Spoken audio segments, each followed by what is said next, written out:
हम तो अपने से भाग रहे हैं और भागते भागते हम रास्ते में जो भी मिलता है उससे पूछते चलते हैं, आत्मज्ञान का कोई रास्ता है? अपने से भाग रहे हैं और आत्मज्ञान को उपलब्ध होना चाहिए। ये दोनों बातें अत्यंत मूढ़तापूर्ण हैं। ये दोनों बातें इतनी विरोधी हैं कि इससे बड़ा और कोई विरोध, इससे बड़ा और कोई कंट्राडिक्शन नहीं हो सकता। पूछें अपने से, कहीं मैं अपने से भाग तो नहीं रहा हूं? हम सब भाग रहे। भागने के हमने बहुत से रास्ते ईजाद कर लिए।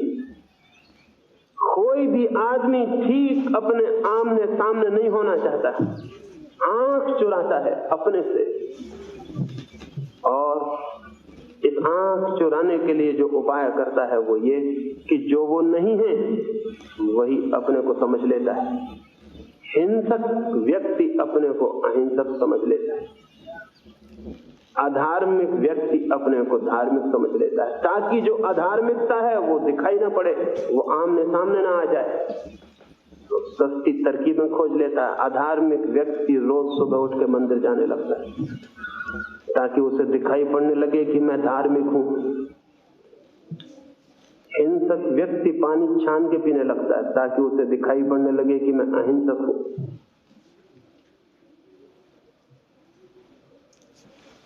कामुकता से भरा हुआ व्यक्ति ब्रह्मचर्य के व्रत ले लेता है ताकि उसे दिखाई पड़ने लगे कि मैं काम और सेक्स से मुक्त हूं। हम जो हैं उससे विरोधी वस्त्र अपने ऊपर ओढ़ लेते हैं। हम जो हैं उससे ठीक उल्टी शक्ल, उससे ठीक उल्टे मुखौटे, उससे ठीक उल्टे वस्त्र हम अपने ऊपर ढांक लेते हैं ताकि दिखाई ना पड़े,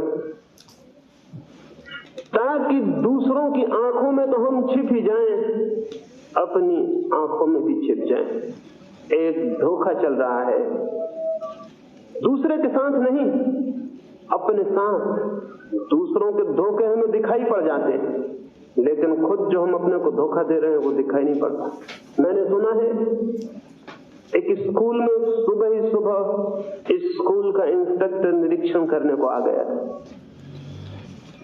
वो पहली ही कक्षा में जो उसके सामने पड़ी उसके भीतर गया और उसने जाके तख्ते पर एक सवाल लिखा और विद्यार्थियों से कहा कि तुम में से जो भी 3 विद्यार्थी इस कक्षा में सर्वाधिक कुशल हों वे खड़े हो जाएं और एक के बाद एक आके सवाल को हल करें। आकस्मिक निरीक्षण करने वो स्कूल में आया था। एक विद्यार्थी उठा जो कक्षा में प्रथम था, उसने आके बोर्ड पर सवाल किया, ठीक सवाल किया था, लौट के अपनी जगह जाके बैठ गया। दूसरा विद्यार्थी उठा जो कक्षा में द्वितीय था, उसने भी आके सवाल किया और अपनी जगह जाके बैठ गया। फिर तीसरा विद्यार्थी उठा, लेकिन तीसरा थोड़ा झिझकते हुए बोर्ड के पास आया और सवाल जैसे ही हल करने को था, उस इंस्पेक्टर ने गौर से देखा तो पाया ये तो वही विद्यार्थी है जो पहले भी आया था, पहले बार जो आया था ये वही है। उसने उसका हाथ पकड़ा और कहा तुम मुझे धोखा दे रहे हो, तुम तो पहली दफा आके सवाल हल कर चुके हो, तीसरा विद्यार्थी कहाँ है? उस विद्यार्थी ने कहा माफ करिए, तीसरा विद्यार्थी आज मौजूद नहीं है, वो क्रिकेट का खेल देखने गया हुआ है और मुझसे कह गया है कि मेरी जगह कोई भी काम हो तो तुम कर देना। इंस्पेक्टर तो आग बबूला हो गया। उसने कहा ये क्या बात है? क्या तुम दूसरे की जगह परीक्षा दोगे? क्या तुम दूसरे की जगह सवाल करोगे? ये मैंने कभी आज तक सुना ही नहीं। हद धोखा चल रहा है। उसने विद्यार्थी को डांटा और कुछ नैतिक शिक्षाओं का उपदेश दिया। ऐसा मौका मिल जाए तो शिक्षा कोई भी देता है, छोड़ता नहीं। और उस विद्यार्थी को डांटने के बाद वो शिक्षक की तरफ मुड़ा जो बोर्ड के पास खड़ा हुआ था और उससे कहा महाशय मैं तो अपरिचित हूं, लेकिन आप तो इस कक्षा से भली भांति परिचित। आप भी खड़े देखते रहे कि ये विद्यार्थी धोखा दे रहा है और आपने मुझसे कुछ कहा नहीं। तो शिक्षक ने आंख नीचे की और कहा महानुभाव मैं भी इन्हें पहचानता नहीं। तो इंस्पेक्टर तो हैरान हो गया। उसने कहा आप इस कक्षा के शिक्षक हैं और पहचानते नहीं? उसने कहा असल बात यह है कि इस कक्षा का शिक्षक क्रिकेट का खेल देखने चला गया और वो मुझसे कह गया है कि जरा मैं उसकी क्लास देख लूं, मैं इस कक्षा का शिक्षक नहीं हूं। तब तो बात और भी बिगड़ गई और इंस्पेक्टर की आंखों से आग निकलने लगी और वो पैर पटकने लगा और चिल्लाने लगा। उसने कहा, तो हद हो गई, ये तो धोखे की हद हो गई। विद्यार्थी धोखा दे तो दे, आप शिक्षक होके भी धोखा दे रहे हैं। और उसने शिक्षक को भी कुछ उपदेश की बातें कही। अंत में जब वो चलने लगा तब उसने कहा, बच्चों, और शिक्षक को कहा, मां से आप भगवान को धन्यवाद दीजिए, नहीं तो आपकी जिंदगी खराब हो जाती, नौकरी पर आंच आ जाती। वो तो अच्छा हुआ कि असली इंस्पेक्टर क्रिकेट का खेल देखने गया, मैं तो उसका दोस्त हूं जो उसकी जगह निरीक्षण करने आ गया। ये हमें हंसने जैसी बात मालूम होती है, लेकिन जिंदगी ने ऐसे ही रास्ते पकड़ लिए हैं जहां सब धोखा हो गया, जहां हम सब किसी और की जगह खड़े हुए मालूम हो रहे हैं, जहां हम सब किसी और के चेहरे लगाए हुए हैं, जहां हम सब किसी और के कपड़े पहने हुए हैं, जहां हम सब वहां नहीं है जो हम हैं, बल्कि कहीं और कुछ और दिखलाई दे रहे हैं, दिखलाई देने की कोशिश कर रहे हैं। और इस सारे धोखे में किसी और का नुकसान होता हो या न होता हो, एक बात निश्चित हो जाती है, स्वयं से परिचित होने के सारे रास्ते बंद हो जाते हैं। क्योंकि इस निरंतर धोखाधड़ी में हम ये भूल ही जाते हैं कि हम कौन हैं, वस्तुतः हम कौन हैं। अपने को पहचानने के लिए जो झूठे वस्त्र हमने पहन रखे हैं और झूठी शक्लें बना रखी हैं, उन शक्लों को और वस्त्रों को उतार देना अत्यंत आवश्यक है। इसे ही मैं तपश्चर्या कहता हूं। जो अभिनय हमने ओढ़ रखे हैं उनको अलग कर देना ही तपश्चर्या है। वस्त्र छोड़ के नग्न खड़ा हो जाना बहुत आसान है, लेकिन मन पर और व्यक्तित्व के जो हमने वस्त्र ओढ़ रखे हैं उनको छोड़ के नग्न होना बहुत कठिन है। वही कठिनाई है मनुष्य के आत्मज्ञान के मार्ग पर, वही कठिनाई है उसके चित्त के पूरे उद्घाटन में। सोचें और हम देखें कि हम जो दूसरों को दिखला रहे हैं कि हम हैं, वो हम हैं। हमने जो नाटक खेल रखा है जीवन में, हमने जीवन को तो एक मंच बना रखा है जहां हम दूसरों का अभिनय कर रहे हैं और धीरे धीरे ये भूल गए हैं कि ये अभिनय था। आदमी भूल जाता है धीरे धीरे। बर्ट्रैंड रसल ने एक संस्मरण लिखा है और लिखा है, एक दिन सुबह में अपने द्वार के बाहर बैठा हुआ था और एक आदमी आया और उसने कहा, महाशय आप बड़ी कठिन किताबें लिखते हैं। खैर आपकी ज्यादा किताबें तो मैंने पढ़ी नहीं, लेकिन एक किताब मैंने पढ़ी जिसमें मुझे कुछ भी समझ में नहीं आया। एक वाक्य भर मेरी समझ में आया और वो वाक्य एकदम गलत है। जो समझ में आया है वो एकदम गलत है, झूठ है वो बात। बर्ट्रैंड रसल ने कहा, कौन सा वो वाक्य है जो आपकी समझ में आया और क्या भूल है उसमें? उस आदमी ने कहा, आपने लिखा है सीजर इज डेड, सीजर मर चुका है। यही मेरी समझ में आया और ये बिल्कुल झूठ, ये बात अफवाह है। बर्ट्रैंड रसल तो हैरान हो गए, सीजर को मरे तो सैकड़ों वर्ष हो चुके। उन्होंने पूछा कि आपके पास क्या प्रमाण है कि ये बात गलत है? तो उस आदमी ने कहा, मैं खुद सीजर हूं। बर्ट्रैंड रसल ने उस आदमी से और बातचीत करनी उचित न समझी, उसे नमस्कार किया और कहा, माफ करिए, नए संस्करण में मैं सुधार कर लूंगा। वो आदमी प्रसन्न होकर चला गया। पीछे पता चला कि वो एक नाटक में सीजर का काम किया था और तब से दिमाग उसका खराब हो गया, वो अपने को सीजर ही समझने लगा। और ठीक ही वो बर्ट्रैंड रसल को सुझाव देने आया था कि अपनी भूल सुधार लो, सीजर अभी जिंदा है। ये आदमी पागल मालूम होता है। हम लोग किस भांति के लोग हैं। लेकिन एक पति अपनी पत्नी के सामने प्रेम का अभिनय करता है कि मैं तुम्हें प्रेम करता हूं और धीरे धीरे भूल जाता है कि यह अभिनय था। एक बेटा अपने बाप के सामने आदर का अभिनय करता है कि मैं तुम्हें आदर करता हूं और धीरे धीरे भूल जाता है कि यह अभिनय था। एक मित्र के सामने अभिनय करता है कि मैं प्राण दे दूंगा तुम्हारे लिए और भूल जाता है कि ये अच्छी बातचीत थी, कविता थी, ये जिंदगी नहीं थी, ये सच्चाई नहीं थी। और इस बात को याद रख लेता है कि मैं उन मित्रों में से हूं जो जान दे देगा। लेकिन न तो हमारा प्रेम सच्चा है, न हमारी मित्रता सच्ची, न हमारा आदर सच्चा है। अगर हमारा प्रेम सच्चा होता, हमारी मित्रता सच्ची होती, हमारा आदर सच्चा होता, तो ये सड़ी गली और कुरूप दुनिया हम पैदा करते जो हमने पैदा की। हर पति अपनी पत्नी को प्रेम कर रहा है, हर बाप अपने बेटे को प्रेम कर रहा है, हर माँ अपने बच्चों को प्रेम कर रही। तो सारी दुनिया में इतना प्रेम है और इतनी रद्दी दुनिया पैदा हुई। इतने प्रेम से इतनी रद्दी दुनिया पैदा हो सकती थी? इतनी कुरूप, इतनी घृणित ये दुनिया हमारे सब, अगर प्रेम सच्चा होता तो उससे पैदा हो सकती थी। 3000 वर्षों में 15,000 युद्ध हमने लड़े। 3000 वर्षों में 15,000 युद्ध हमें लड़ने पड़ते। 3000 वर्षों में 15,000 युद्ध किस बात की खबर देते हैं? हमारे भीतर प्रेम है या कि घृणा? हमारे भीतर आदर है या कि अपमान? हमारे भीतर मित्रता है या शत्रुता है? अगर कोई भी आदमी आंख खोल के इस दुनिया को देखेगा तो उसे ये शक पैदा हो जाना स्वाभाविक है कि प्रेम की बातें अभिनय होंगी, मित्रता की बातें कविताएं होंगी। अगर वे सच्चाइयां होती तो जिंदगी और होनी चाहिए थी, जैसी वो बिल्कुल नहीं है। कौन इस दुनिया को बना रहा है? हम सारे लोग इस दुनिया को बना रहे हैं। कौन इस समाज का घटक है? हम सारे लोग। और हम सारे लोग तो बहुत प्रेम से भरे हुए लोग। तो फिर इस दुनिया में ये अप्रेम और घृणा और हिंसा कहां से आ जाती? हमारे अतिरिक्त कोई और रास्ता भी है इसके आ जाने का? निश्चित ही असलियत कुछ और होगी, अभिनय हमारा कुछ और है। बड़े व्यापक पैमाने पर दुनिया में जो प्रकट होता है वो हमारी असलियत, और अपने अपने घर में बैठ के हम जो बातें करते हैं वो अभिनय।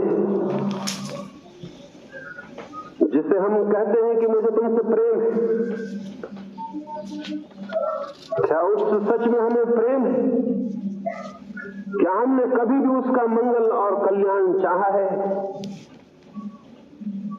क्या उस प्रेम में भी हमारी ईर्ष्या और घृणा सम्मिलित नहीं है?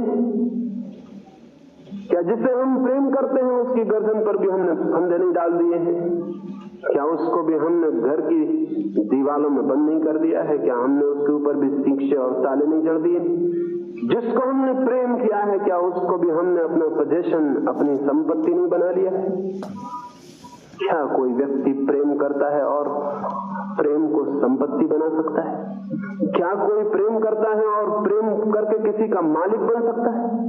क्या कोई प्रेम करता है और किसी के लिए बंधन खड़े कर सकता है? क्या कोई प्रेम करता है और ईर्ष्या से भी भरा हुआ हो सकता है? प्रेम के लिए ये सब असंभव है। इसलिए प्रेम तो हमारा अभिनय है, सच्चाइयां हमारी बहुत दूसरी। मैंने सुना है एक घर में एक माँ और बेटी दोनों को ही रात में उठ के चलने की बीमारी थी। एक रात माँ उठी और अपने मकान के पीछे बगिया में चली गई। आधी रात होगी, उसके पीछे ही उसकी लड़की भी उठी और बगिया में चली गई। माँ ने लड़की को देखते ही कहा, वो नींद में थी। लड़की को देखते ही उसका चित्त क्रोध और ईर्ष्या से भर गया और उसने कहा, इस दुष्ट के कारण ही मेरा सारा यौवन नष्ट हो गया, इसी ने मेरी सारी जवानी छीन ली। मन होता है इसकी गर्दन दबा दूं। और उस लड़की ने उस बूढ़ी को देखते ही कहा, वो भी नींद में थी, कि इस बूढ़ी औरत के कारण ही मेरा जीवन एक कष्ट और कारागृह बन गया है। मेरी हर खुशी में ये बाधा बन गई। परमात्मा करे ये उठ जाए तो मेरे रास्ते के सारे कांटे दूर हो जाएं। लेकिन ये बातें दोनों ने नींद में कही थी, क्योंकि जाग के तो सच्ची बातें कोई भी कहता नहीं। तभी मुर्गे ने बांग दी और उन दोनों की नींद खुल गई। और उस लड़की ने अपनी माँ को देखा जाग के और कहा, माँ इस सर्दी में तुम बाहर और साल भी भीतर छोड़ आई, अगर सर्दी लग जाए तो। और उस माँ ने कहा, बेटी तू इतनी जल्दी उठाई, चल वापस सो जा, अभी तो 2 घंटे हैं। फिर जल्दी उठाती इसलिए तो दिन भर थकान मालूम पड़ती। वे एक दूसरे के गले में हाथ डाल के घर में वापस लौट गई और सो गई। नींद में उन्होंने जो कहा था वो, और जाग के उन्होंने जो कहा वो, इन दोनों में तो जमीन आसमान का फर्क है। लेकिन सच्चाई क्या है, जो जाग कर कहा वो या जो नींद में कहा वो? नींद में तो झूठ बोलने का कोई कारण ही न था, जागने में झूठ बोलने के कारण है, क्योंकि जागने में सब सोच विचार आ गया कि क्या कहना ठीक है और क्या नहीं, और जागने में ख्याल आ गया कि कौन माँ है और कौन बेटी, और जागने में सारा शिष्टाचार, और जागने में सारी बातें ख्याल में आ गई, और उन ख्याल में आई हुई बातों से जो पैदा हुआ वो झूठा है, वो अभिनय है। नींद में तो सच्चाइयां खुल गई थी। आदमी की सच्चाइयां उसके सपनों में ज्यादा खुल जाती हैं बजाय उसके जागने के। और एक आदमी अगर नशा करके खड़ा हो जाए तो ज्यादा सच्चाई से वही होता है जो वो है। वो गालियां बकने लगता है, वही आदमी जो भजन गा रहा था नशा करके गालियां बकने लगता है। नशे में कोई ताकत हो सकती है कि भीतर गालियां पैदा कर दे? नहीं, लेकिन भीतर गालियां भरी थी, भजन ऊपर थे, और नशे ने सारा बोध छीन लिया। भीतर जो भरा था वो निकलना शुरू हो गया। दिन में हम जागे हैं, रात हम सो गए हैं, होश खो गया, सपने में जो सच्चाइयां थी वो प्रकट होने लगी। आप खुद अपने भीतर अगर थोड़ी खोजबीन करेंगे तो बहुत डर जाएंगे, कहीं मेरे भीतर ये जो सब छिपा है लोगों को पता न चल जाए, कहीं ये उघड़ना चाहे, कहीं कोई इसमें झांक न ले। इसलिए जो हमारे भीतर छिपा है हम उसके ऊपर दीवाल पर दीवालें खड़ी करते चले जाते हैं ताकि उसका किसी को पता न लगे, ताकि वो छिपा रहे, ताकि कोई उसमें झांक न ले। हमारा निकटतम मित्र भी हमारा इतना निकट नहीं होता कि हम उसे अपने भीतर झांकने दें। और तब धीरे धीरे डर से और भय से हम भी अपने भीतर झांकना बंद कर देते हैं। और फिर हम पूछते हैं आत्मज्ञान कैसे हो, सत्य कैसे मिले, परमात्मा के दर्शन कैसे हों? जो अपने ही दर्शन करने को राजी नहीं है वो और किस सत्य के दर्शन करने की आकांक्षा कर सकता है? या उसकी आकांक्षा में कितनी सच्चाई हो सकती, कितनी उत्कंठा हो सकती? मनुष्य के समक्ष मनुष्य का मन जैसा है, क्रोध, हिंसा और ईर्ष्या जो कुछ भी है उसे बहुत सरलता से वैसा ही जानना जरूरी है। सारे वस्त्र ओढ़े हुए उतार देने जरूरी है, नग्न चित्त के समक्ष खड़ा होना जरूरी है। ये तो पहली बात है कि हम अपने से बचना बंद कर दें।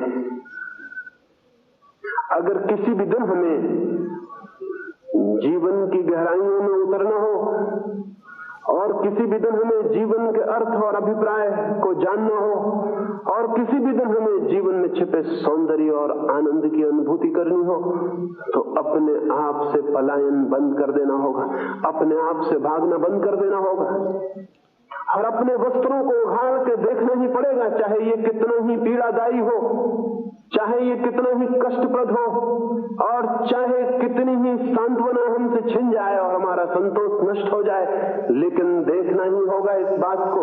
इसे बिना देखे कोई रास्ता सत्य तक न कभी गया है और न जा सकता है। ये तो पहली बात है कि हम अपने से भागना बंद कर दें और अपने से हम भाग रहे हैं, नए नए रास्ते खोज रहे हैं और ये अपने से भागना इतना ज्यादा तीव्र हो सकता है या अपने आप की पीड़ा इतनी गहरी हो सकती है कि हम किसी तरह न केवल अपने से भागना चाहें बल्कि पीड़ा से घबरा के अपने को भूलना भी चाहें। भागने के बाद भूलने की सीमा आ जाती है। जो आदमी अपने से निरंतर भागता रहता है आखिर में उसे पता चलता है मैं कितना ही भागूं, लौट लौट के कुछ चीजें दिखाई पड़ जाती, बार बार अपने अपने से मिलना हो जाता है। आखिर कोई अपने से भाग कैसे सकता है? किसी और चीज से भागता तो भाग भी सकता था। मैं अगर भाग के जंगल चला जाऊं, आप सब तो पीछे छूट जाएंगे, लेकिन मैं अपने साथ ही वहां पहुंच जाऊंगा। मैं जहां भी भागूंगा मैं अपने साथ रहूंगा। तो भागने की अतिशयता एक दिन इस निष्कर्ष पर ले आती है कि भागने से काम नहीं चलेगा, भूलना जरूरी। तब हजार तरह के नशे खोजने की बात शुरू हो जाती। कोई आदमी शराब पी के अपने को भूलना चाहता है, कोई आदमी संगीत में भूलना चाहता है, कोई आदमी सेक्स में अपने को भूल जाना चाहता है। कुछ भले लोग हैं वो इस तरह के नशे करने पसंद नहीं करते, तो उन्होंने भले आदमियों के नशे ईजाद कर लिए हैं। कोई राम राम जप के अपने को भूल जाना चाहता है, कोई मंदिर में जाके भजन कीर्तन करता है, नाचता है और भूल जाना चाहता है, कोई गीता और कुरान और बाइबल पढ़ता है और उन्हीं में अपने को भूल जाना चाहता है। लेकिन नशे चाहे अच्छे हों चाहे बुरे, उनका काम एक ही है कि किसी भांति हम अपने को भूल जाएं। वो जो हम हैं उसकी हमें स्मृति न रह जाए, वो द्वार बंद हो जाए जो हम हैं। बहुत राहत मिलती है जैसे ही कोई अपने को भूलने में समर्थ होता है, बहुत राहत मिलती है। यूरोप और अमेरिका में वो नई नई इजादें कर रहे हैं, नए ड्रग्स खोज रहे हैं, मेस्कलीन है, एलएसडी है और कुछ है। बहुत पुराने दिन से ये खोज चल रही है। वेद के ऋषियों से लेके आज तक, सोमरस से लेके एलएसडी तक वही खोज चल रही कि अपने को किस तरह भूल जाएं। कोई नशा कर लें और अपने को भूल जाएं। भूल जाने में अच्छा लगता है क्योंकि अपने को जानने में बुरा लगता है। वो जो अपने को जानने की पीड़ा है, दंश है, द्वंद्व है, तकलीफ है कि मैं ये क्या हूं, उसे जितनी देर को हम भूल जाते हैं तो हम तो भगवान हो जाते हैं। क्योंकि वो सारा अंधेरा भूल गया, सब ज्योति हो गई, वो सारे घाव भूल गए, सब स्वस्थ हो गया, वो सब पीड़ाएं भूल गई, चिंताएं भूल गई, सब शांत और संगीत हो गया। लेकिन कोई अपने को कितनी देर भूले रह सकता है? और भूला रहना क्या कोई क्रांति है या कि कोई परिवर्तन? भूलना कोई मार्ग तो नहीं हो सकता, न भागना कोई मार्ग हो सकता है, न भूलना कोई मार्ग हो सकता है। भूलने से क्या हित है? सो जाने से कौन सी राहत है? सो जाने से वो चीज दबी रह जाएगी, भीतर दिखाई नहीं पड़ेगी, लेकिन कब तक सो रहेंगे? क्या सोने से उसका अंत हो जाएगा जिससे हमने भागना चाहा? क्या आत्मविस्मरण से जीवन की चिंता से छुटकारा हो जाएगा? क्या आत्मविस्मरण मुक्ति बन सकता है? नहीं, बिल्कुल नहीं, कभी भी नहीं। बल्कि जितनी देर आत्मविस्मरण में बीतता है उतना जीवन व्यर्थ हो जाता है, उतना अवसर खो जाता है जिसमें हम अपने को जान लेते और शायद बदल लेते, उतना अवसर अपने हाथ से हम खो देते,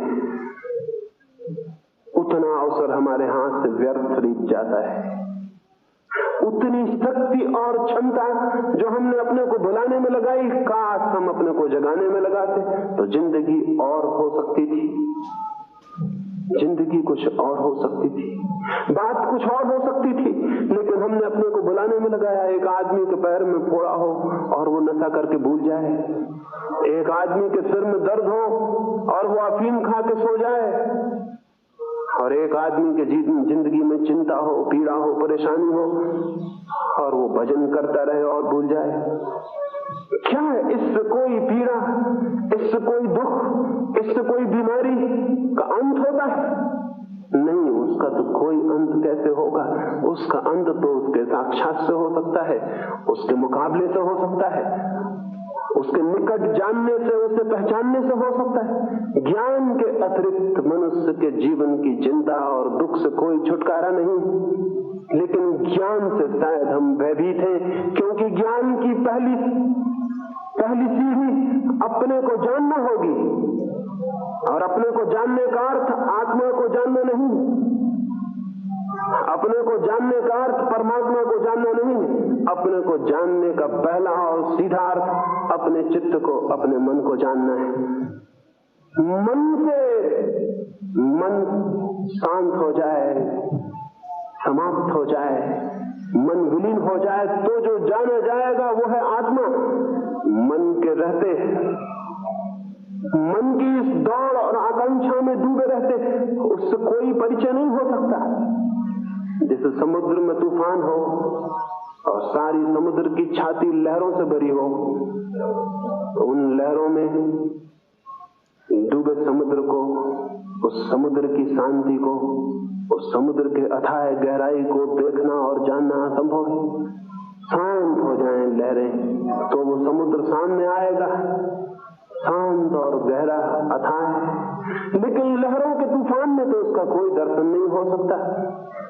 मन का तूफान है, विचार का तूफान है, चिंता का तूफान है, बहुत लहरें हैं।